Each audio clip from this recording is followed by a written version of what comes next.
మన లైఫ్ మొత్తాన్ని ఒక మైక్రోస్కోపిక్ పర్స్పెక్టివ్లో గమనిస్తే ఎన్ని సంవత్సరాలు బతికాం, ఎంత గొప్పగా బతికాం, ఎన్ని సక్సెస్లు వచ్చినాయి, ఇవన్నీ చాలా చిన్న విషయాలు కనిపిస్తాయి. Life is all about the moments you live. జీవితం మొత్తంలో నువ్వు చివరాకన్నా గుర్తుంచుకునేవి లైఫ్ బిగినింగ్ నుంచి ఎండ్ వరకు ఉన్న చాలా మూమెంట్స్ మాత్రమే. ఆ మూమెంట్సే నువ్వు, ఆ మూమెంట్సే నీ లైఫ్. అయితే ఈ మూమెంట్స్ అన్నీ ఏంటి అంటే అన్నీ పాజిటివ్ ఉండక్కర్లేదు, అన్నీ మనకి హ్యాపీనెస్ అయితే అక్కర్లేదు. మన లైఫ్లో మనకి హ్యాపీనెస్ తీసుకొచ్చిన మూమెంట్స్, మనకు సాడ్నెస్ తీసుకొచ్చిన మూమెంట్స్, వీటన్నిటిలో మనం ఎంతో కొంత కొత్తవి నేర్చుకుంటాం.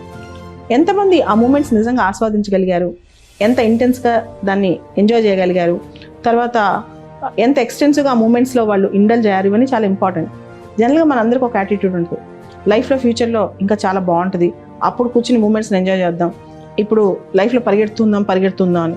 సో దేన్ని ఆగి ఆలోచించే పరిస్థితి ఉండదు అనమాట.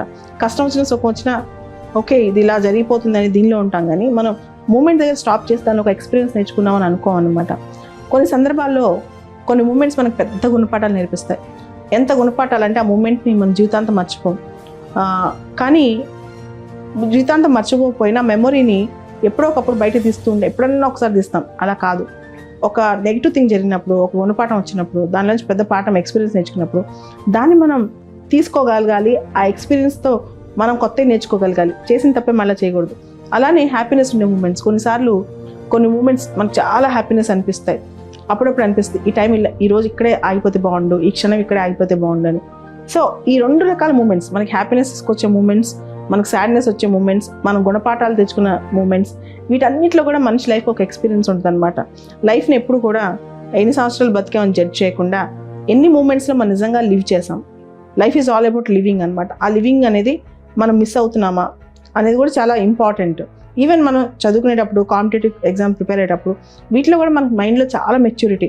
మీరు చూడండి, ఒక 4-5 years ఒకే విషయం మీద ఫోకస్ చేసిన వ్యక్తి జీవితాన్ని ఏదైనా సాధించే స్టెబిలిటీ వస్తుంది. దాన్ని తను ఆస్వాదించగలగాలి, తను అర్థం చేసుకోగలగాలి. ఇంతే నేను ఏం చేశాను పాస్ట్ అంతా, తను సెల్ఫ్ క్రిటిసైజ్ చేసుకోకూడదు అనమాట. సో చాలా సందర్భాల్లో ఈ మూమెంట్స్లో మనం నేర్చుకుంటాం. ఆ నేర్చుకునేవన్నీ వీళ్ళతో చోట రాసి పెట్టుకోవాలి.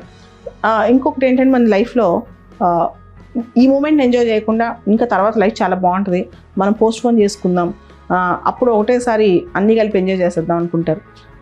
అలా కాదు. మనం ఏ స్థాయిలో ఉన్నా, మనం ఏ వయసులో ఉన్నా సరే, ప్రతి మూమెంట్లోంచి వచ్చిన పాజిటివ్ ఎనర్జీ కానీ నెగిటివ్ ఎనర్జీ కానీ మనం కొంత తీసుకుని దాన్ని పాజిటివ్గా టర్న్ చేసుకోవాలి. సాడ్నెస్ వచ్చిందనుకో నెగిటివ్ ఎనర్జీ వస్తుంది, హ్యాపీనెస్ వచ్చిందనుకోండి పాజిటివ్ ఎనర్జీ వస్తుంది. ఈ రెండింటినీ కూడా మన లైఫ్ని బిల్డ్ చేసుకోవడానికి ప్రయత్నం చేయాలి. ఒక సాడ్ సంఘటన జరిగింది, దానిలోంచి పాఠం నేర్చుకుని మన లైఫ్ని ఇంకా బెటర్ ఎలా చేసుకోవాలి. ఒక పాజిటివ్ సంఘటన జరిగింది, దాన్ని ఇంకా బెటర్ ఎలా చేసుకోవచ్చు నెక్స్ట్ థింగ్లో. అలా ప్రతిదీ ఆలోచించుకుంటే వెళ్ళండి. లివ్ ఇన్ ద మూమెంట్ అనమాట. సో ఏ మూమెంట్లో అయినా ఆ క్షణాన్ని పొడిసి పట్టుకోండి, ఆ నిమిషాన్ని ఆపండి. ఒకసారి టైం పరిగెడుతుంటుంది, మీరు ఒకసారి ఆగి ఆలోచించండి. ఆ మూమెంట్లోంచి మనం ఏం తీసుకుంటాం, ఈ ఎక్స్పీరియన్స్ నుంచి మనం ఏం తీసుకుంటాం అని చెప్పి. అవి చిన్న ఎగ్జాంపుల్స్ కావచ్చు, పెద్ద ఎగ్జాంపుల్స్ కావచ్చు, కొన్నిసార్లు పెద్ద డిజాస్టర్స్ కావచ్చు, కొన్నిసార్లు చాలా చిన్న విషయాలే చాలా పెద్ద చేంజ్ అనిపిస్తాయి అనమాట. కొన్ని చాలా చిన్న సందర్భాల్లోనే పెద్ద ఇన్స్పిరేషన్ వస్తూ ఉంటాయి. సో నేను ఒకసారి రోడ్ మీద వెళ్తున్నప్పుడు ఒక మెంటల్లీ ఫిజికల్లీ ఛాలెంజ్ అబ్బాయి తన లైఫ్ని తను సొంతంగా ఎలా లీడ్ చేస్తున్నాడు అది చూశాను. ఆ మూమెంట్ నాకు ఇప్పటికీ గుర్తొస్తూ ఉంటుంది అనమాట. So that's all about learning in life. అంటే మన లైఫే, మన పోరాటమే గొప్పది కాదు. జీవితంలో ప్రతి ఒక్క వ్యక్తి వెనకాల, ఏదో ఒక కష్టపడే వ్యక్తి వెనకాల, ప్రతి ఒక్కటి వెనకాల ఒక కథ ఉంటుంది.